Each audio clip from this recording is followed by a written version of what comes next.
apple cider, but your hair is smelling like fruit punch, and I don't even like you that much.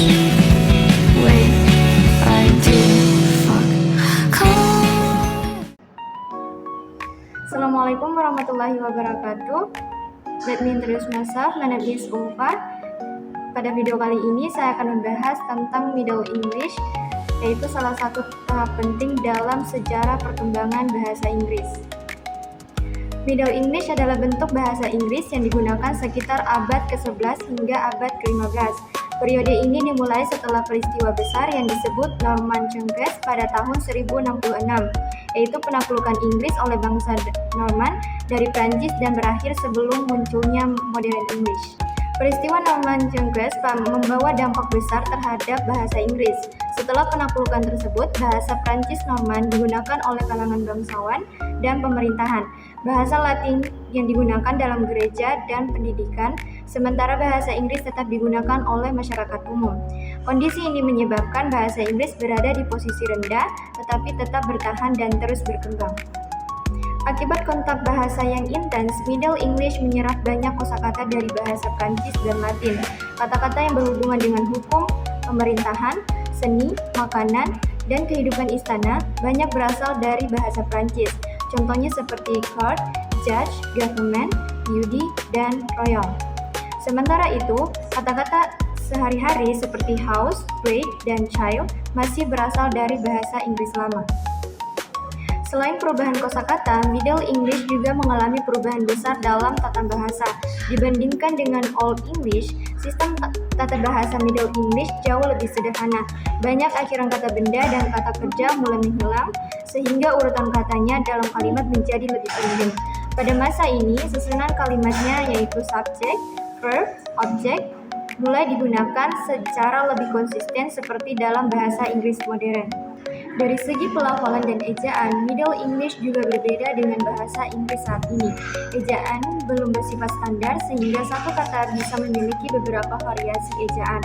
Namun pada periode ini, ejaan kata masih cukup mencerminkan cara pengucapannya. Tidak seperti bahasa Inggris modern yang sering tidak konsisten antara ejaan dan bunyinya. Pada masa Middle English, belum ada satu bentuk bahasa Inggris yang dianggap sebagai standar. Terdapat beberapa dialek utama seperti dialek Northern, Midland, Southern, dan Kentish. Seiring waktu, dialek London atau East Midland menjadi lebih dominan karena London merupakan pusat pemerintahan, perdagangan, dan pendidikan. Dialek inilah yang kemudian menjadi dasar bagi standar English.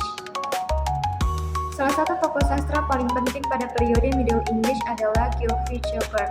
Karya terkenalnya The Canterbury Tales ditulis dalam bahasa Inggris dan bukan dalam bahasa Latin ataupun Prancis. Hal ini sangat penting karena membantu meningkatkan status bahasa Inggris sebagai bahasa sastra dan bahasa intelektual. Sebagai contoh, berikut adalah kutipan awal dari Canterbury Tales dalam bahasa Middle English.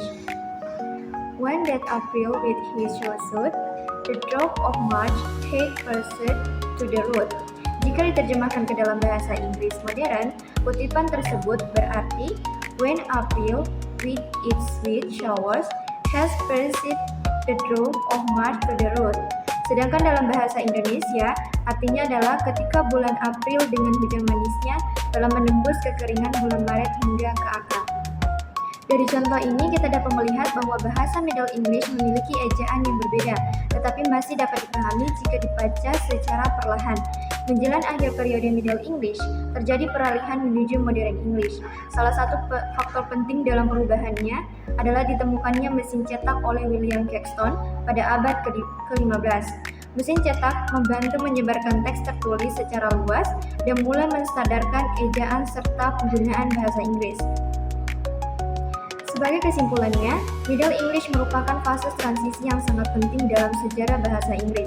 Periode ini membentuk dasar bahasa Inggris modern melalui perubahan kosakata, tata bahasa, pelafalan, serta peran bahasa Inggris dalam sastra dan kehidupan sosial. Itulah video penjelasan singkat dari saya. Terima kasih telah menonton. Wassalamualaikum warahmatullahi wabarakatuh.